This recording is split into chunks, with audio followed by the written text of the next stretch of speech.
Anyone who believes in indefinite growth on a physically finite planet is either mad or an economist.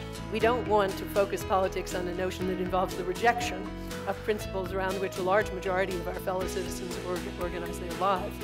We are not as endlessly manipulable and as predictable as you would think.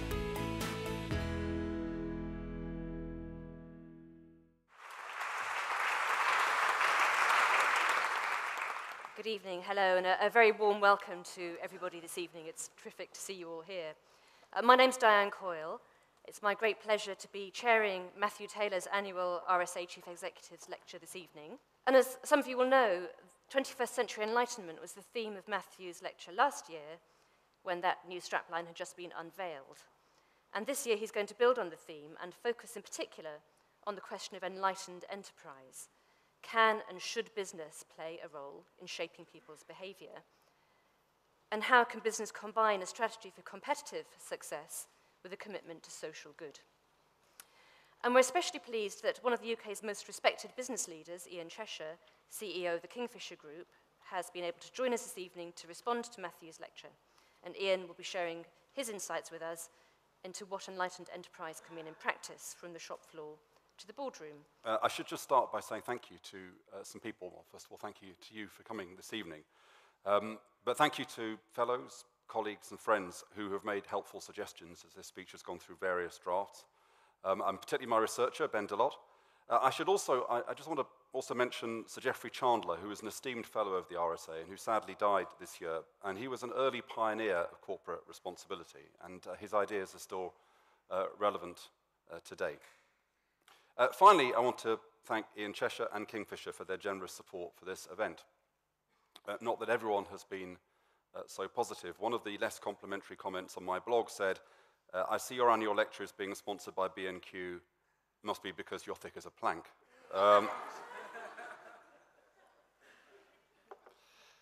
As the 21st century unfolds, two insights will change the way we think about people, society, and politics. First, a better future relies not just on security, economic growth, good government, but also on the development of more capable and responsible citizens.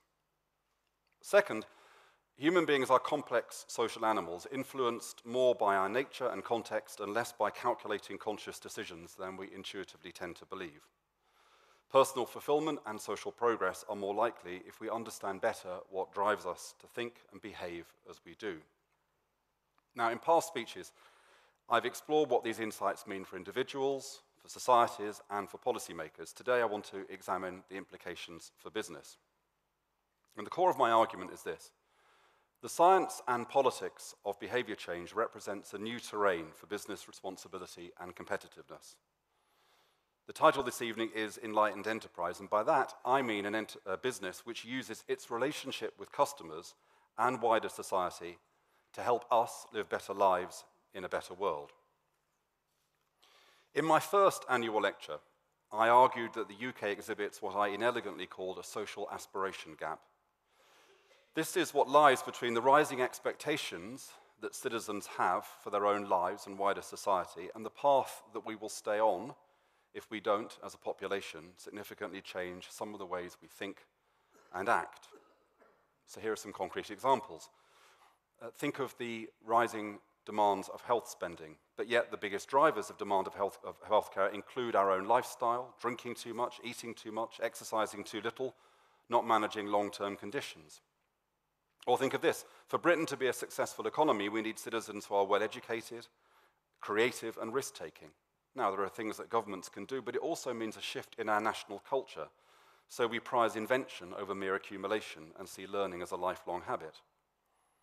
Or this, that the trade-off point between economic growth and environmental sustainability can be much higher if we voluntarily take actions to reduce our carbon emissions and unnecessary waste. Now, I'm not seeking here to create a false dichotomy between state action and civic action. But I want to argue that a vital goal of policy must be to encourage the public attitudes and public actions necessary for us to build the future we say we want. But what has any of this got to do with business?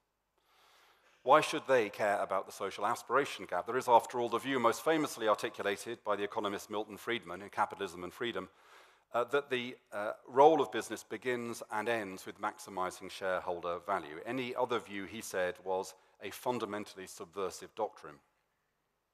Now, there are well-known problems with this argument. Companies rely on social order, a functioning state, economic stability. Businesses and their representatives are part of the conversation about public policy and social change.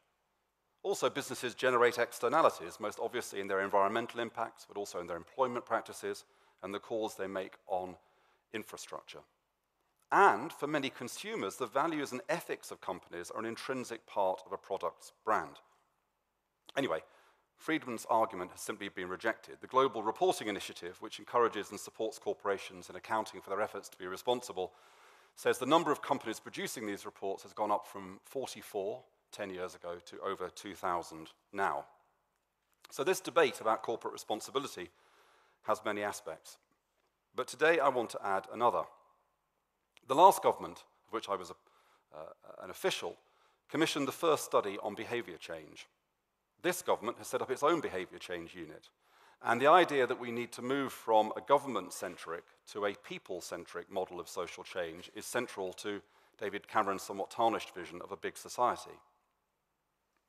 Now, this way of thinking has both resulted from and fueled new ideas about human motivation, ideas that are often heard on this very stage in the RSA from neuroscience, evolutionary psychology, and behavioral economics. It turns out that much of what we do is instinctive and imitative, not the consequence of conscious calculation. We are profoundly social beings. Role-playing experiments show how much our personality and our judgments can change if we're placed in different contexts. Long-term social network analysis shows our behavior and attitudes are deeply affected by the characteristics and behaviors of those around us. We know also, and it's more relevant possibly to tonight, that we are in many ways idiosyncratic. As marketeers have long realized our perceptions and assessments of value are heavily influenced by framing. That's why when you go to a restaurant, there's always a couple of wines on the wine list that you could never conceivably afford. We often find it hard to bring the long term into the present and to do the things we say we mean to do. In many circumstances, human beings are not very good at assessing their abilities. 96% of people think they're above average drivers. We're not very good at predicting the future. We're not very good at knowing what's going to make us happy, and we're even actually not very good at recalling what made us happy in the past. Now, I think these insights draw attention to an interesting inconsistency in how businesses appear to think about human decision-making. Corporate leaders have tended to espouse free market economics, but that economics is based on the idea of homo economicus. This is the notion that human beings are perfectly informed, entirely rational, wholly self-interested, sovereign individuals. Now, from this perspective, our preferences are unitary. We choose what we want, and what we want reflects our calculation of self-interest, incorporating all our different desires and needs. But while business leaders may have signed up to this economic and political worldview, just down the corridor from the boardroom, their marketing departments had a much more subtle and accurate understanding of what drives us. When they look at how people actually reach decisions, they see that not only do we have very different kinds of motivations, but that these motivations are often in conflict. If we are to be more capable and responsible citizens, all of us, we have to fight cognitive battles on two fronts. On the one hand, we must weigh short-term gratification against long-term prudence and our sense of social responsibility. And on the other, we need to appreciate that some of our instincts and assumptions about ourselves and about other people have a tendency to be inaccurate. The thing is that branding and marketing are very powerful in determining which motivations win those battles. Businesses don't simply respond to demand, as in the theory of homo economicus, they shape it.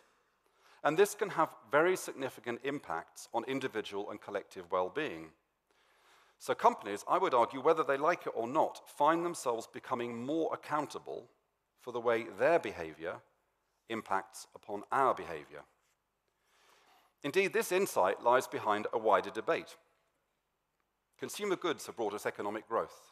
individual freedoms, creature comforts unimaginable to our parents and grandparents. They've provided opportunities to express our identity, develop new talents, live longer, healthier lives. But there's a downside. Consumerism relies on persuading us that we want and need to buy more stuff, and indeed that we should feel unhappy because we haven't yet got enough stuff. As Professor Tim Jackson has put it, we buy things we don't need, with money we haven't got, to make impressions that don't last on people we don't care about. I often feel that way about my shirts. Status competition based on having enough stuff or on pursuing the advertiser's idea of success has been linked to social problems ranging from playground bullying to eating disorders and, of course, excessive personal debt. Anyway, whether it's meat or mobile phones, everybody relentlessly consuming more of the kind of stuff we now buy simply isn't sustainable, especially on a global scale. Now, I don't think we have to choose sides in this argument. Consumerism is a source of many benefits and of some harms. And in this equation, in this balance, the decisions taken by businesses are a key variable.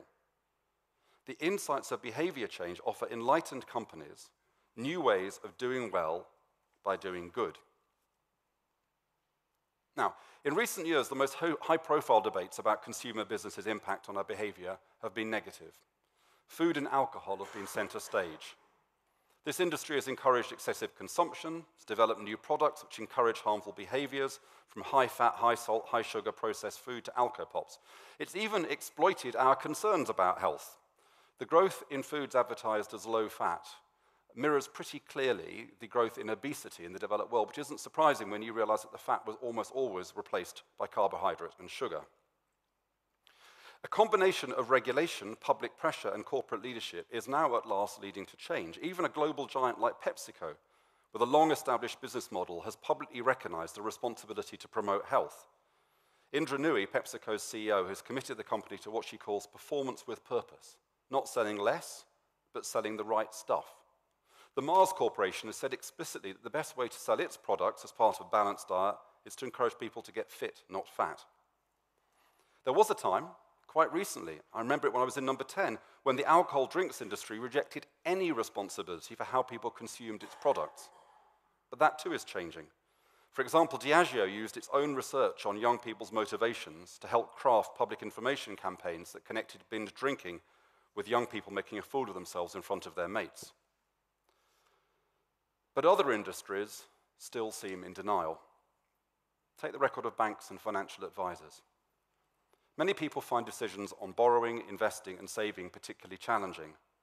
On the one hand, we have to weigh up short-term needs and desires with the longer-term aspirations.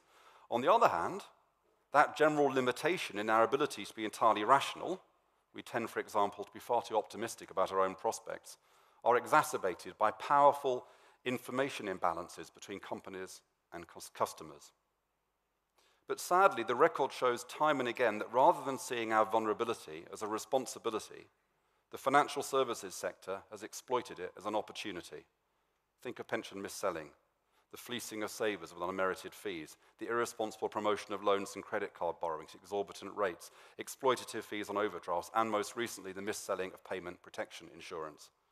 The regulators do their best to keep up, but the sector seems to see regulation as a barrier to circumvent, not a prompt to self-improvement. So the behavior change agenda opens up some difficult issues. But as well as reducing harms, I want to argue there are also opportunities and benefits for those companies able and willing to see them. In their influential book, Nudge, Richard Thaler and Cass Sunstein encouraged policymakers to think about what they called the choice architecture, which shapes whether we act wisely or pro-socially. As we have seen, governments of the left and right have accepted the need to encourage more people to be more capable and responsible. But the state has many competing objectives, and when it uses its power to nudge, it opens itself up to charges of paternalism and social engineering. It's a lot easier to nudge people downhill than uphill. The opportunity for consumer businesses is to build on a relationship based on choice and consent, and in some cases, a good degree of trust. Now, of course, customers want a good deal. Companies want a good margin. but they can also be engaged in a joint endeavor. As in evolution, competition and collaboration are not alternatives, but exist in a creative tension. The positive case for exploring behavior change as a dimension of corporate responsibility is simply this. By helping us to align our desires, needs, and values, companies can themselves align commercial opportunity with social purpose. And by doing so, they can create deeper customer relationships and new business models. Now, in some cases, the proposition is pretty straightforward. So Flora, for example, has had over 1 million visits to their How Old Is My Heart site, which encourages people to take a variety of steps to protect their health, including, you've guessed it, buying Flora's cholesterol-cutting margarine. Or take Nike, which is not only a major sponsor of sporting activities, but has created a massive global online network of running enthusiasts who share tips, coaching resources, and who spur each other on to better performances. They have also, like Unilever with their Dove brand, taken the explicit decision to reach out to new markets in a way which challenges stereotypes of fitness and beauty, expanding rather than narrowing our imagination. But sometimes thinking through the conundrum of making money while doing good is not so straightforward. Milton Friedman's skepticism about corporate responsibility has a new champion, University of Michigan's Professor Anil Kanani. He's argued in essence this: if doing good is in a company's commercial interest, well, they'll do it anyway. He says, pleas for corporate social responsibility will truly be embraced only by those executives who are smart enough to see that doing the right thing is a byproduct of their pursuit of profit. But this view assumes that turning a profit is more distinct from social responsibility than it actually is in today's world. It also exemplifies a problem with short-term thinking, which is to project a snapshot of the present into an uncertain and emergent future. Company leaders have to make a choice. Is their future strategy to try to evade accountability for their behavioral impacts, despite trends to more demanding consumers, greater transparency and accountability? Or do they assume that in the future it will be important for companies to develop value propositions which align their commercial strategy with our desire to live well and do good? I know which I think is the better bet. Indeed, the ability to leverage customer relationships for social good is going to become stronger in the years ahead as brands become further embedded in our experiences, identities, and lifestyles. It's estimated that by 2030, there'll be 2 billion new middle-class consumers in the world, many of whom will be pressing companies to be more intelligent, accountable, and responsible. As the government pointed out in its recent consumer empowerment strategy, technology, data, and new forms of social action all make consumers more powerful. Exploring the hidden value which exists in brands and which can be levered to enhance lives and benefit society can become a major spur for innovative business thinking. Car drivers didn't march to demand a hybrid engine or householders a soap powder that worked at lower temperatures, but companies, partly in response to policy incentives, invested in innovation and tapped into a latent demand for products that were both desirable and environmentally sustainable. Supermarkets tend to talk about customers as sovereign, but actually demand is a construct largely based on what the chains choose to supply. The head of sustainability at M&S has stated clearly that customers can't be expected to take a lead in shaping ethical and sustainable consumption. They can't have the knowledge to initiate demand or the coordinating power to shape what's supplied. Business has to lead here. Now, I'm delighted to have Ian Cheshire, the CEO of Kingfisher, here today as my respondent. As well as B&Q's leading approach to older workers, Kingfisher has a strong and improving story to tell about its sourcing of materials and use of energy. But what interests me particularly about a trusted brand like B&Q is the scope for deeper engagement with customers. For example, if those customers can be encouraged to buy better, more long-lasting materials and tools and to mend, repair, and reuse, it'll help us to reduce waste. In recent years, there have been powerful calls for us to understand the deeper links between manual dexterity, self-esteem, and well-being. For example, Richard Sennett's book, The Craftsman, and Matthew Crawford's The Case for Working with Your Hands. In my earlier version of this speech, I said that in 16 stores, B&Q is now providing inexpensive DIY classes, teaching customers skills ranging from plumbing to decorating and joinery. Ian tells me now it's 30. He also tells me that there's been a trebling in the market for grow your own products at B&Q. The environmental movement gives a completely new meaning to the phrase green fingers. And B&Q is working with the RSA to explore how its stores can be community hubs, strengthening social networks and giving people access to new forms of engagement and resources. Now, I don't see these initiatives as either traditional corporate responsibility or even evidence, that Kingfisher is a specially ethical company. Instead, it seems to me to reflect a hard-headed assessment of the kind of trusting and deepening relationships B&Q wants to grow with its customers and wider society. Traditionally, corporate responsibility has been focused upstream and midstream. Upstream focuses on the sourcing of materials, midstream on what the company itself does, its use of energy, its philanthropic activities. The downstream focus is on how people use products and services after they purchase them. Unilever estimates, for example, that 70% of the environmental impact of its products come from the way customers use them. Taxi drivers and oil companies may not be the most obvious pioneers of social progress, but here at the RSA, we're working with Shell and cabbies to try to make fuel-efficient driving behavior more habitual and examine how such behaviors may spread across social networks. It may seem that some companies can never hope to have a positive story on behavior change. How can an ice cream manufacturer claim to do good? Or a budget airline develop a trusting relationship with its customers? But as Malcolm Goodrum of TLG argues, value propositions like thoughts can be lateral as well as linear. We know that cognitive associations have powerful impacts on behavior. We link ice cream with days outdoors, with children's enjoyment. So an ice cream company can develop its brand by working with customers to protect the countryside or help disadvantaged kids. A budget airline might explore how to encourage more people to learn foreign languages. Perhaps they could start with Je suis désolé, c'est 20 euros de plus, which I think translates as, I'm sorry, that'll cost you 15 quid more. A question politicians and policymakers often ask is, how can we engage with the public? Everywhere I go when I talk in Whitehall, how can we engage with the public? But unlike most public institutions, people choose to engage with brands. And that's why if we accept the thesis of a social aspiration gap, companies have a powerful opportunity, and some would argue a responsibility, to use their customer relationships to help close that social aspiration gap.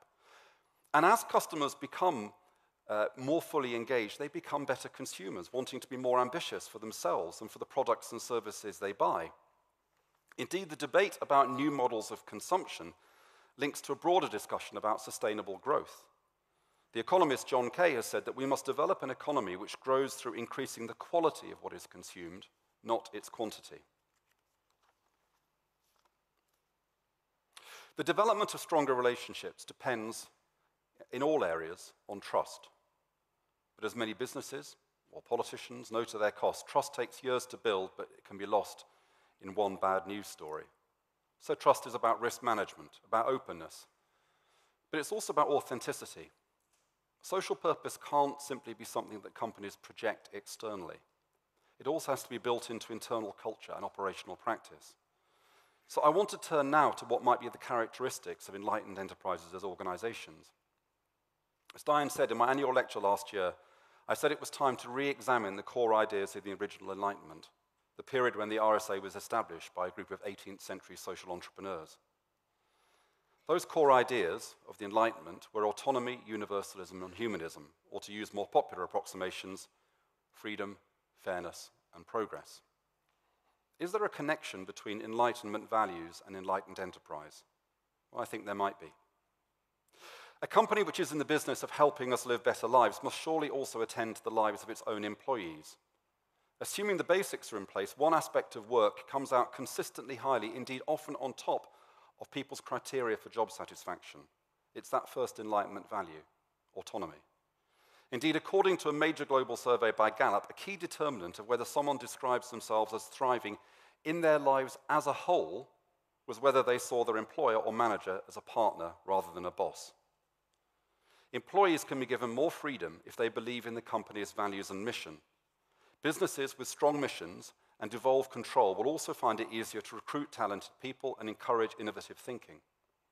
I think it's significant that one major bank, now trying to repair its reputation, has removed all targets and incentives for employees to sell particular products, recognizing that such pressures are inimical to the expectation that staff create trusting relationships with customers. What about the second principle, universalism, or fairness. I argued last year that a core competency for 21st century enlightened citizens is an empathic consciousness, an ability to see ourselves as part of a wider global community. Similarly, enlightened enterprises need to reconceptualize their boundaries and their idea of value. Strategy gurus Michael E. Porter and Mark R. Kramer describe their concept of shared value in this way: policies and practices that enhance the competitiveness of a company while simultaneously advancing the economic and social conditions of the community in which it operates. If an enlightened company has insights and capacities which can improve the efficiency and sustainability of those in its supply chain, it will share that wisdom around. Some of the best and most innovative responsible practices are in the SME and social enterprise sectors. Enlightened partnering by larger companies can tap into and enhance this potential. And if an enlightened company sees how customers can get more out of its products, it will share that information and work with them to design better products, a kind of co-production made so much easier by the internet. B&Q, again, is doing this by supporting collective consumer procurement of energy-saving products. The third Enlightenment principle, progress, goes to the very heart of a company's mission. I argued in my lecture last year that we had to see beyond the powerful logics of the post-Enlightenment world, of science and technology, of markets and of bureaucracy. We had to promote more substantive and ethically grounded debates about the kind of future we want together. Put simply, the enlightened enterprise has a mission which goes beyond maximizing size, profit, or shareholder value. The academic Umair Haq defines what he calls thick value as value that is meaningful in human terms, reflecting durable, tangible gains which aren't counterbalanced by economic harm. Profit in an enlightened enterprise is seen as a way to do more of what the company cares about, rather than being all the company cares about. Indeed, many studies have suggested that problems in companies can begin when deeper values and purposes are displaced by a single-minded pursuit of expansion or short-term profit. I'm delighted that two of the RSA's most active fellows networks are Profit with Purpose, a city-based group of fellows, and our Social Entrepreneurs Group, which last night met with nearly 100 people in attendance. But enterprises are not islands. They work in challenging environments against tough competition. Sometimes regulation is better for business and society than mere exhortation. But if we expect businesses to go beyond what is legally required, they deserve our support. And in closing, here are some ideas for how we could help. First, organizations that represent business, as well as industry associations, could perhaps spend a little less time lobbying and special pleading, and more time challenging and supporting business to be good citizens. The idea that social responsibility can be outsourced to an organization like Business in the Community, however commendable its work, surely speaks to an old model. The fact that the corporate responsibility industry had almost nothing to say in public about the ethical aspects of the credit crunch suggests the model is inadequate to challenge of realigning corporate goals and social values. With the right corporate leadership, responsibility and competitiveness can march together. Since Marks & Spencer launched Plan A, there's been a race to green in the supermarket sector, with each chain trying to outdo each other in its environmental credentials. Commercial flooring is a product with major environmental issues ranging from toxic materials to adding to the world's mountains of landfill. But companies like Interface and Desso, a company which has now committed itself to cradle-to-cradle upcycling, are transforming industry and consumer expectations. In contrast, the electronic communication industry, which seemingly encourages us to discard laptops, phones, and TVs every few months, makes it almost impossible to consume sustainably. Alignment between commercial strategy and social purpose within companies and sectors is a collective action problem, depending on coalitions of the willing to make the case and develop the mechanism for change. Perhaps business schools could ensure that corporate responsibility, including behavior change, are an integral part of every MBA. Second, and this is vital, we need this conversation to engage investors. A powerful recent article in the Harvard Business Review by Dominic Barton, the MD of McKinsey, and based on 400 interviews with corporate leaders, argues that the very legitimacy of the capitalist system relies on overcoming what he calls the tyranny of short-termism. While many corporate leaders, like Ian, are calling for new business models, the investment community is, in the words of Paul Aberley, Chief Executive of Aviva Investors London, in denial. This is what Aberley said about the short-termism of the investment community. If you are taking a time horizon of an average holding of 6 weeks, You might take the view that there may be a time bomb ticking, but it's unlikely to go off in your holding period. Aviva is now seeking to extend the insight of its socially responsible investment analysts into all of their mainstream investment decisions, rather than being at the margin. But as Dominic Barton and organizations including Tomorrow's Company, which was originally created by the RSA, argue, the wider issue is the effective absence of stewardship in private finance and listed companies. Finally, always the most welcome word in a speech. Finally, and this is perhaps more a confession than an exhortation, as I've worked on this speech, I've come to the view that the interface between business and civil society, locally, nationally, internationally, is no less important for the long term and for the world than the interface between national government and civil society. Of course, encouraging good business practice is about power, wise regulation, incentives, but it's also about ideas. The task for customers, for investors, for pressure groups, for the media, is not simply to demand businesses behave differently, but to appreciate how business works, to recognize the importance of enterprise to society, and from that starting point to encourage the ambition, commitment, and innovation necessary for business to be a powerful contributor, not just to economic growth, but to a 21st century enlightenment. Thank you.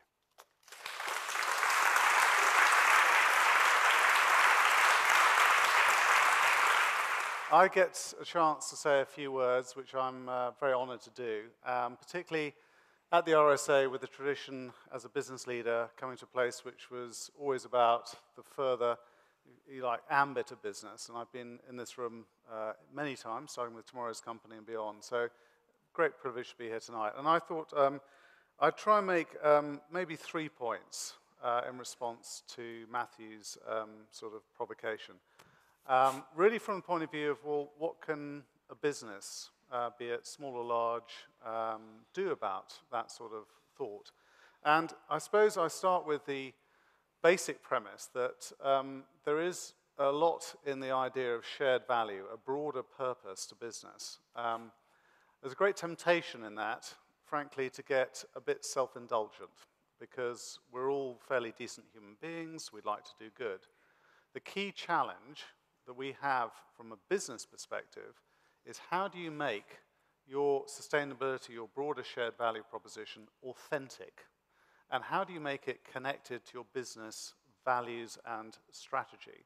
Because if all you have is a sort of do good, donate a bit, try harder, it will very quickly fade away. It won't survive a change of leadership. It won't survive the first crisis that you hit.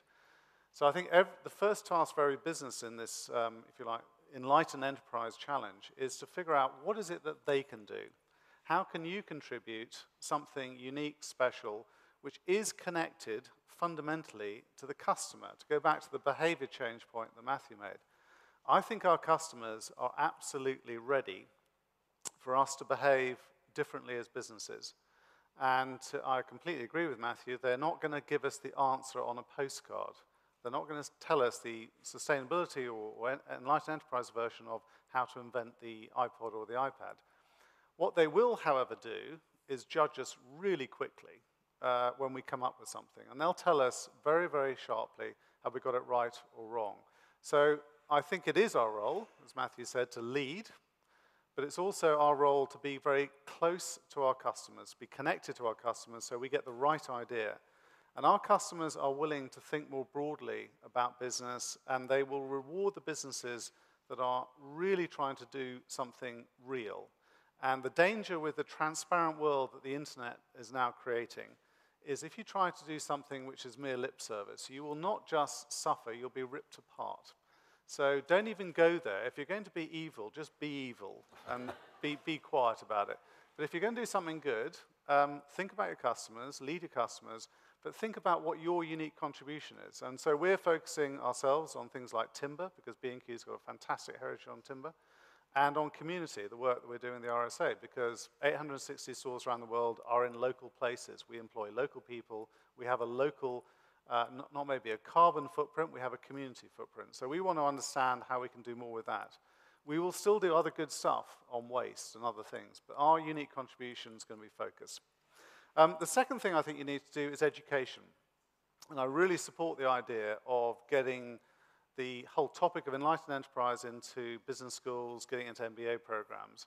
We're actually going to incorporate it in our leadership program for our top 210, working with people like Forum for the Future and Cambridge Program for Sustainability Leadership, to really try and educate our leaders. And it sounds a bit trite because it's sort of, well, isn't it obvious? Actually, it's surprising how not obvious it is for people who haven't been exposed to it, haven't really thought about the issues. So I think a bit of investment in the leadership group, and then the other end of it is the investment in the customer-facing, the frontline staff. We put environmental champions into all our stores, and when I took over B&Q and started to push us more into this area, I was very worried that, you know, not exactly sort of soft, cuddly B&Q store managers would get any of this. Actually, what came back was we're really proud to work with a business that wants to do more in this area, and actually we're pushing on an open door. So educate the leaders, and then work on the sort of shop floor, the sort of frontline teams, because both will give you the sort of breakthrough you need, and it can't be just a CEO. The final bit I would say is, which is harder for business to do, is that we tend to look quite internally. We know what we can do. We worry about our markets. We worry about our business. The thing that's really difficult, and I think really important for business to do in this next phase of challenge, is to fundamentally work out how you engage with what I would describe as critical friends. We have a stakeholder panel that helps us. It's made up of all sorts of people, Friends of the Earth, again, Forum for the Future and others, who really stretch our thinking. And it's not very comfortable occasionally, and I've just been through our certification process, and I thought I was going in for a pat on the back. Big mistake. I thought we'd done quite well. Actually, apparently we got a lot more to do. But what it really took away from that was that on our own, we would default to our comfort zone, because that's what businesses do. They know what they know what they know, they know what they can do. Engaging some people, and I think the RSA here, in terms of what Matthew's enunciated about that role of encouraging and engaging with business, is absolutely fundamental, because business is now ready to do more. It's interested in doing more. It doesn't always have the answers, but what it needs is not, frankly, a baseball bat around the head. What it needs is someone who has a real dialogue, real exchange, and brings something new. And business has got fantastic resources. I personally think at the moment, with government with no money, consumers a bit worried, businesses are possibly the engines for change for the next 5 years. So the invitation to everyone in the audience is, come and engage with all the businesses that you deal with, but engage constructively, because I genuinely believe we can be a real force for good. And Matthew, you started with a very interesting discussion about individual psychology and the limits of what we can expect from individuals making choices. Actually, I should say I'm an economist, and there is evidence that economists are, in fact, more rational than other people. But set that aside. So I would like to challenge your contention, Matthew, that we have been placing too much responsibility on individuals and the implicit paternalism on that, and ask you why we are better placing trust in businesses with their marketing departments to take some responsibilities, as you seem to be suggesting. And Ian, I wanted to ask you, Matthew referred to this line from Milton Friedman about profit being all that mattered and shareholders being all that mattered. And we all laughed at it, but actually there's a clarity about that kind of accountability for business. You're considering Kingfisher's community impact, and I'd like to understand who you think you're being accountable to and what mechanisms there are for that responsibility. So, Matthew first. Yeah, I think two things. I think this argument about paternalism has changed somewhat as a consequence of what we understand about human decision-making. And I think that once we understand that we do have different motives, different desires, then the question is, how do we, as Thaler and Sunstein put it, how do we shape choice architecture? How is it that we enable people to make wise choices? And I gave the example of banks and financial services as being a sector which has almost deliberately gone out to encourage people to make unwise choices. So you are always, if you're selling something, in the process of trying to persuade them to do something. Now, the question is, do you try and persuade them to do something which aligns what they want now with what's in their long-term interests and social responsibilities, or do you not? What you can't do, which is the kind of old myth, is simply say, well, all that people are choosing is their express preferences, and therefore it's nothing to do with us. Actually, I think that has gone. That's the first point. And the second point is that I think it's about innovation to make those kinds of choices easier for people. I'm not suggesting that companies can turn us into better human beings. What I'm suggesting is that companies can make it easier for us to do the things that we would like to do. And if you take one example of kind of radical change, lead-free petrol, this was an example where state regulation, pretty swift action by the sector, motor sector and the petrol retail sector, changed behaviors incredibly quickly because we wanted to do something better and we did it. So I'm not suggesting that retailers are the kind of new moral guardians of the nation. I'm suggesting that they can help us to make the kinds of decisions we would choose to make, but often we find it difficult to make. Okay, Ian. I think, Diane, you touched on a really interesting problem for particularly public company sort of executive teams, which is we have currently two massive market failures with the current system, one of which is we don't value the ecosystems that we use, so we get them for free, and as a result, we behave differently. And the second is that there really isn't anything in the valuation of companies, and particularly going back to the investment point, which in any way reflects the true risk of unsustainable business models. So if you end up with a business that's fundamentally sustainable, going back to the sort of 6-week type argument, you don't really get any more credit for it. And logically, you could argue in finance terms, you have a stream of cash flows. At the end of it, you have this thing called a terminal value, which contributes to the current value of your business. If you had a sustainable model, you'd think the NPV would be bigger because your terminal value would be bigger. Actually, the investment community just don't get this. So at the moment, to answer your question about, well, who are we doing it for, I'd love to think that what we're doing is creating a business that will be here in 10 to 20 years plus time in a good way. B&Q is 40 years old, so we're at least around for a little bit. But at the moment, life beyond 5 years is extremely difficult to discuss. So the honest answer about who we're doing this for, why we're doing it, is we think it's the right thing to do, which sounds like a rather lame answer. But I fundamentally think eventually the system will reflect the value of businesses that are doing things in a sustainable way with a broader remit, with permission to play with their communities, their customers.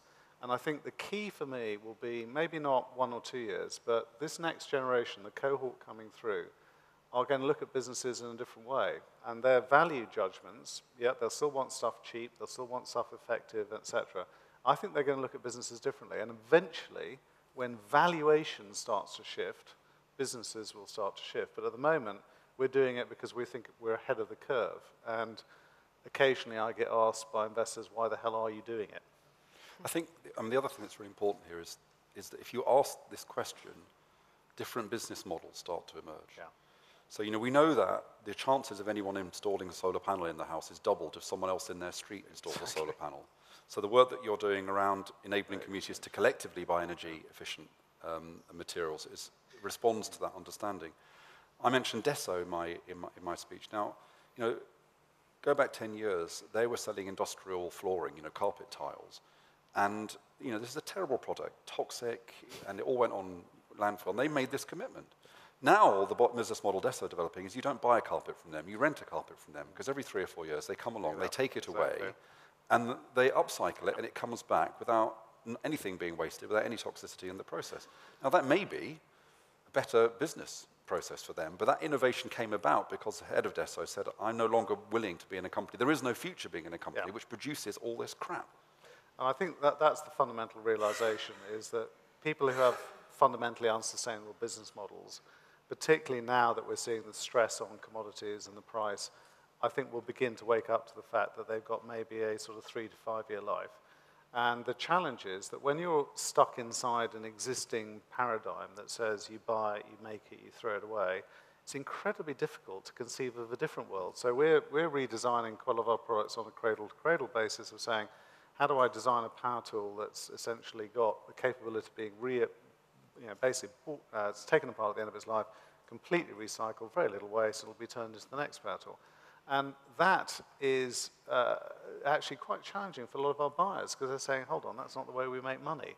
And trying to say, actually, we might end up not even doing that. We might just rent the things and not even sell them. And people completely freeze. And the analogy I've used a lot is it is like talking to the guys that used to own slaves in Bristol in 1800. There are probably a few on the wall, actually, around here. And you're saying, look, good news, we're going to set everyone free, and there's a different economy coming. And people just really struggle with that. And I think it'll take quite a few sort of attempts and experiments to really start to demonstrate that there is life in possibly a different model. Well, let's turn to the audience for some comments and questions. There's a couple of roving mics, so please wait for that and speak clearly and briefly as well, so we can get lots of questions in. So I'll take one in the front row, and one behind, and then another one in the front row. My name's Herben Marsh-Williams. I'm a RSA fellow. Matthew, you mentioned marketing and branding, but you didn't mention advertising agencies at all during your talk. And maybe that raises the presumption that you see advertising agencies simply as a pass-through for their clients' intentions on marketing and branding. That might be the case for leaders in the sustainability arena, for example, but for most companies, I assume it's not the case. Now, I asked a senior ad man, why is it that you never see advertising execs at environmental or sustainability conferences? And he said it's because all they're concerned about is the money. They're very, very materialistic. And so they're not actually interested in being engaged. So the question is, to have enlightened enterprises, do you need also to have enlightened advertising agencies? Zena Martin, I'm an RSA trustee board member. My question is for Ian. You've just said that Kingfisher is doing this because it is the right thing to do, which I certainly agree, and you're clearly on your way. I'm just curious what you would like Kingfisher to look like as a business when it is truly an enlightened enterprise. Hi there, Kim Millward-Oliver, RSA Fellow. When corporate social responsibility really kicked back off again to be a big thing sort of 10 years ago, it really became sort of a CSR team that would sit next to the board, but it was really not part of the core of the business. Can we draw similarities with marketing, say in the 80s, which was essentially then just renaming the sales team a marketing team, whereas gradually that became embedded into the business, and everyone in the business had to understand about marketing and understand that it was what the customer wanted that had to drive it. At what point is CSR really going to become embedded at every level of the organization, do you think? Thank you. Ian, you go first this time. Right, so trying to combine those two. I think fundamentally, if you don't end up with a process whereby a real mission around sustainability does become embedded, it will just bounce off an organization. You'll have a sort of evangelical leader who'll come and go, and the thing will disappear. So it goes back to my point about education. I think you fundamentally have to say this is not part of an optional specialist department. This is sort of the way we do business. So for our point of view, and sort of partly going to the next question, we're only now in the next phase of our sort of 3-year plan. One of the sort of 8 points for the business as a totality is to be sustainable in everything we do. And I have to say, this is going to take a little bit of persuasion with some of my French colleagues, I think, who are sort of marginally less convinced about it. But by saying this is going to be part of it, the question is how, and then delegating the question further down. So I don't particularly want to run, we're running this sort of theme about 4 key stories: timber, energy, cradle to cradle, and communities.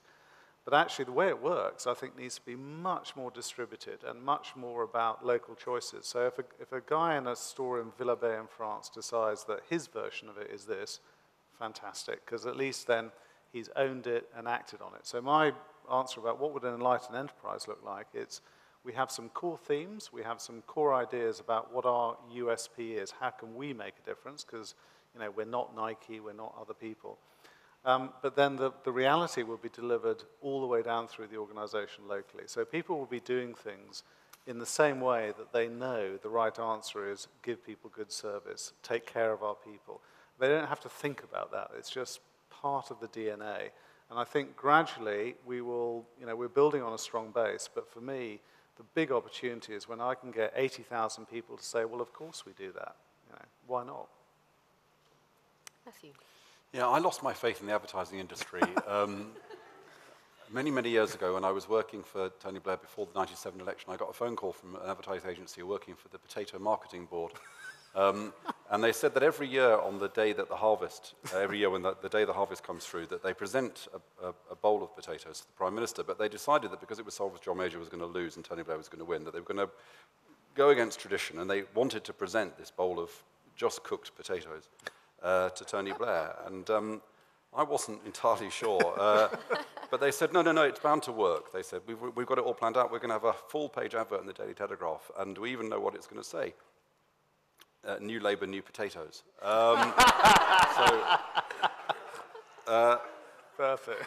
I mean, I think the thing about advertising is that it's a creative industry.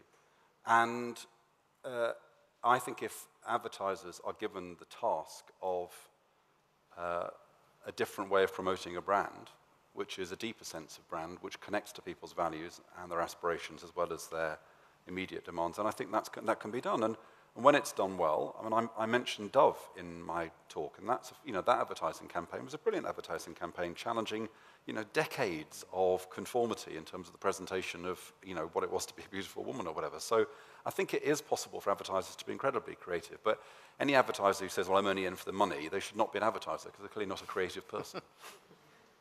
Thank you. Next batch. Hi there, I'm asking a question which has come in via Twitter from a group of fellows who are watching the web stream in Glasgow. Business can't make the transition to enlightenment and remain competitive without government support. What would that support look like? Penny Young, Chief Executive of the National Centre for Social Research. I cycled to my local B&Q store quite recently, and I was a bit puzzled that I couldn't immediately find the bike racks, and when I asked, I was told there weren't any. How can that be? Matthew, it's Tom Levitt here. Matthew, I disagree with your assessment that the word finally was welcome. I was enjoying your speech immensely, and I'm going to ask you two quick points which weren't in it for you to take up. One is that there is a strong business case for CSR in that companies with high levels of CSR engagement get higher levels of applicants, they get more people applying for jobs, they get greater reputation, greater loyalty from the workforce, and so on. So there's a business case on that front. And the other is the question about partnerships, because a lot of CSR can only be done by those, a lot of good in society can only be done by those best equipped to do it. And whilst companies may have good aspirations, they don't always have the wherewithal to do it. And that's why when Boots took the commercial decision to have cancer advice and support within the shops, they went to Macmillan Cancer Support to do it. When Aviva wanted to help save the children and street children around the world, they went to charities to do it. And indeed, with Walmart, when they were being reluctant to have an ethical supply chain, it took a Norwegian pension company to persuade them to do it, otherwise they were going to withdraw their investment. So I'd be interested in, first, a comment on the CSR as a selling tool for being a more successful business in any case, and secondly, the question of partnerships and the reduction in machismo that sometimes has to be undertaken by businesses to engage in partnerships. Matthew first, then we'll come back to bike racks. And And obviously the bike rack is the big issue, and I mean that's. But while everyone's kind of waiting for your answer to that, I think in terms of government support, it was a bit dispiriting when I was in government that you would kind of get a strange conversation about regulation, which is that businesses in the privacy of your kind of conversation you'd be having in number 10 or whatever would say, we do want regulation, appropriate regulation. Outside, business organizations were kind of saying, no, regulation is always wrong. I mean, in my view, wise regulation has got an important role to play, and good businesses want wise regulation because good businesses don't want to be undercut by bad businesses that are doing things which damage their whole sector's reputation. I also think that there are inherent problems with regulation, which mean that it should be used sparingly and it should be used, where it can be effective, because lots of regulations, we live in a very sophisticated, very complex world, and so regulations inevitably produce unintended consequences.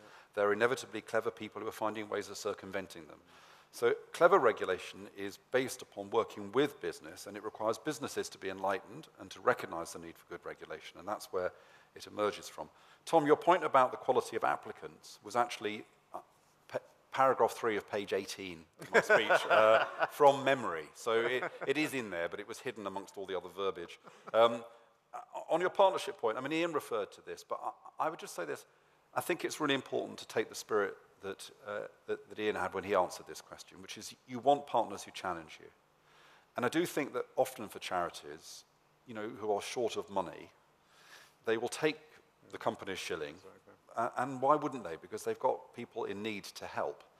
But it's not a terribly authentic relationship. The company, and actually, really good relationships between charities and corporates aren't just about companies giving the charity support. They're about staff getting together and knowing each other. They're about really interesting practice now on companies working with charities to make the charity, to help the charities run as organizations. So really learning from each other. So yes to partnerships, but they must be challenging partnerships, not merely kind of begging bowl partnerships. So bike racks. I'm particularly gutted because I spent quite a lot of effort in certainly the various offices at B&Q putting in very complex bike schemes, rental schemes, etc. So I had actually thought we were further ahead on bike racks. So if you'd like to tell me which store was it, by the way, because I can arrange it. And the honest answer is that the other thing we've done actually recently is launched an initiative whereby people can hire a sort of transit van by the hour, because we want people basically to get big bulky stuff home. They don't have to own it. They can get there. So things like fractional ownership, rental ownership are very much going to be part of our business model going forwards. But I will certainly make sure bike racks are top of the list. In terms of just 2 quick points, government support. Echo what Matthew said. Regulation, I actually genuinely think, is important, and most good companies want the right type of regulation, because the idea that the market's going to do everything, I think, is fundamentally flawed. We know, we've just had one of the world's biggest ever disaster recessions, which, frankly, I think was a failure of regulation. So, we do want the right type of regulation. I think what's often needed, though, is an intelligence about regulation, which says, okay, what's the type of support? Government can do quite a lot in framing it. Fundamentally, businesses will do, I think, the right thing, given the right signals. The thing that business hates more than anything else is confusion about regulation. So we're involved in a lot of work on the Green Deal. We're working with the Behavior Change Unit at number 10 to try and figure out how to make this land.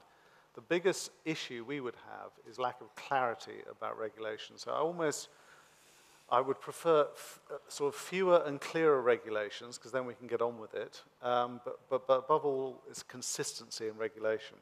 And the final thing I'd say about partnerships, sort of re-echoing what I just said, I think it's extraordinarily powerful when you get the right relationship. And I completely echo what Matthew said there.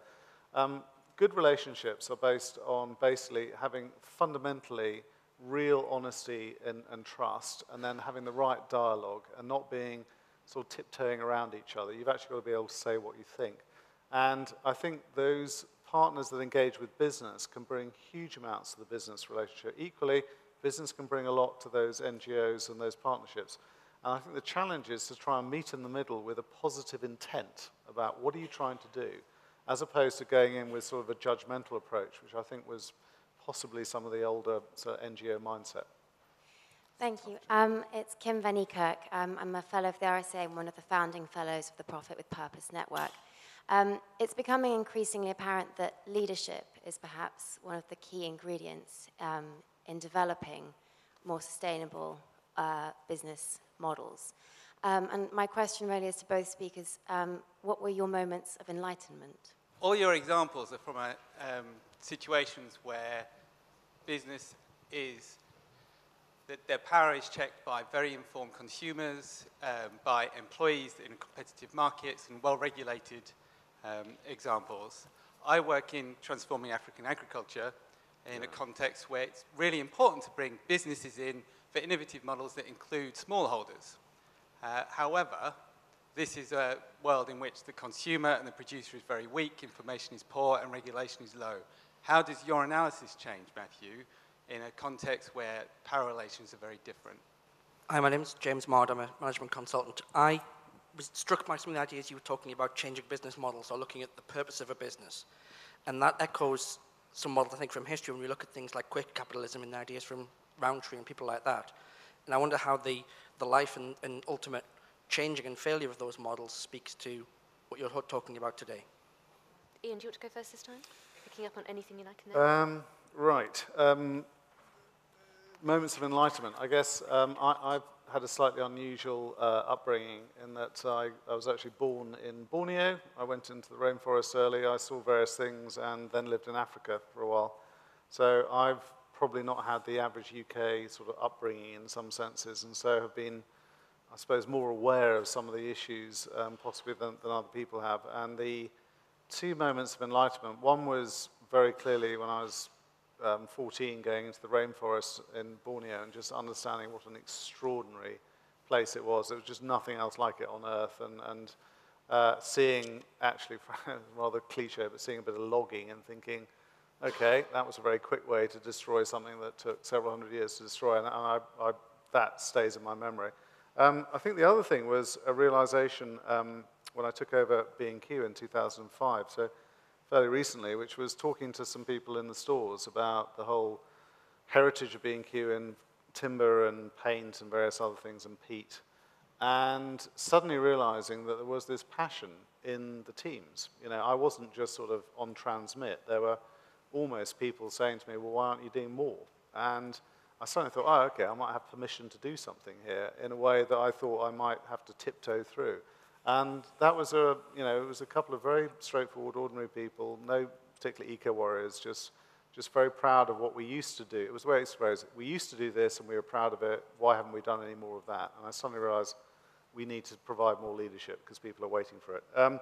And good luck with the power relationships. I mean, my experience of Africa is not easy. So I think we probably need more governmental and aid sort of input on that to try and sort of make a difference. I think it's a really massive, massive challenge.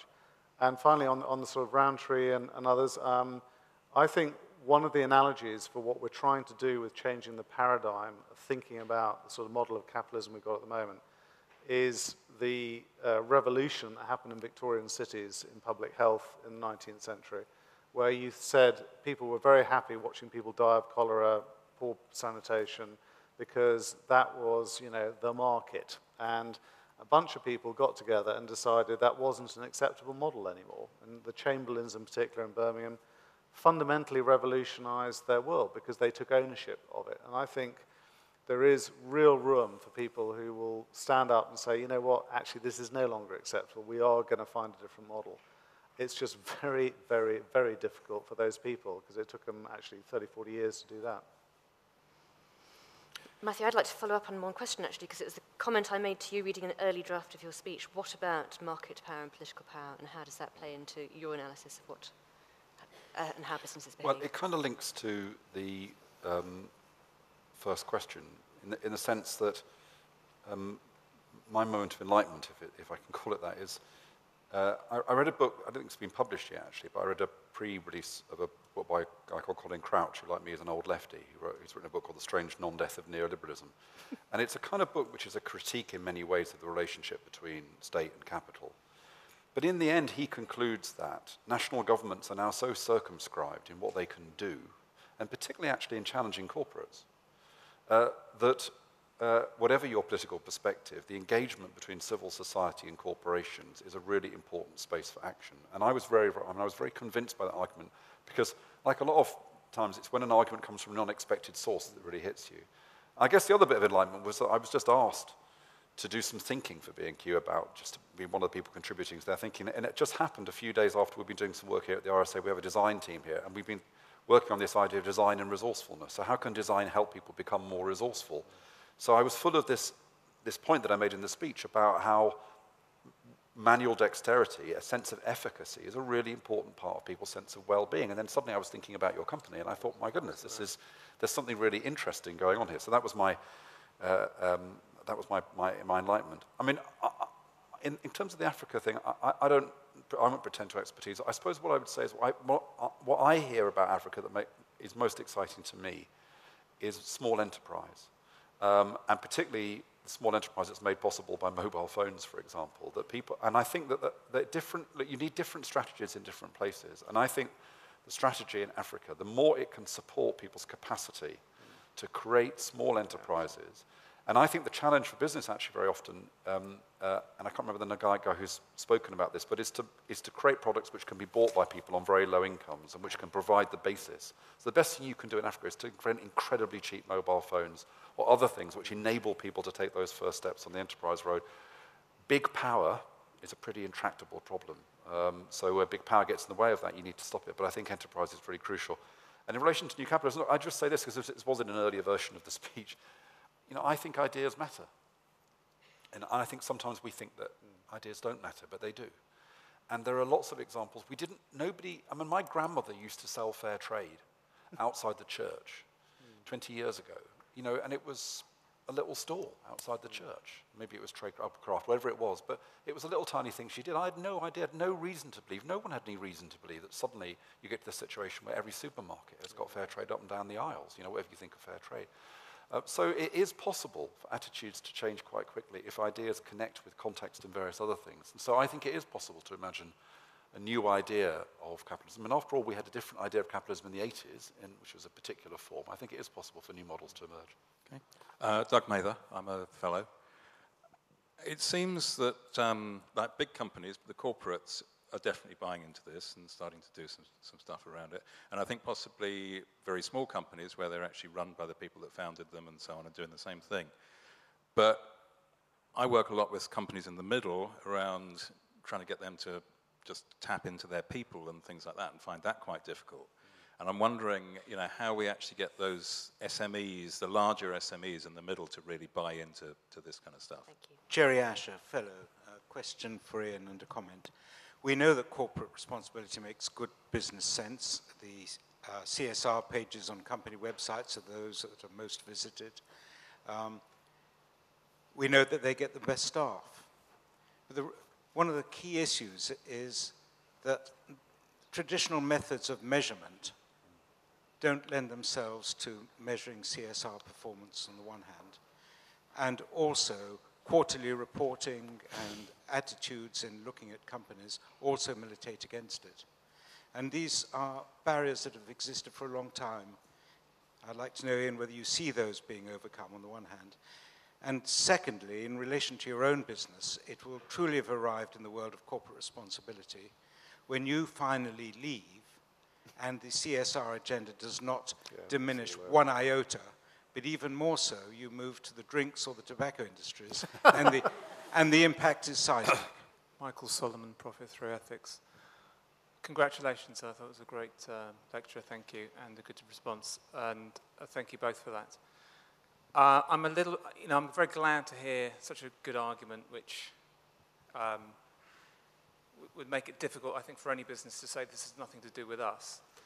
And I get the sense from the CEO that Kingfisher is special in respect of pursuing positive agenda. And I feel that this room is full of people that would like you to succeed because of that. But at the same time, you're saying that the investors don't get it. And I can't quite work out what the problem is here if this should be a source of competitive advantage for you. And I wonder how it can be. Thank you. So if you can both answer a set of questions really briefly. Ian first and Matthew will have the last word. Just quickly in order, mid-sized SMEs, I actually genuinely think that's one of the responsibilities on the larger companies through their supply chain to try and work with them. We've got some fantastic businesses working with us who've done some just brilliant things once they've understood we were serious about it. And I think the main worry for a lot of SMEs is they think big companies essentially paying lip service to this. If we actually put some money into it, they won't really do it. So I think there's a leadership there for larger businesses to play and to make it more businesses as normal.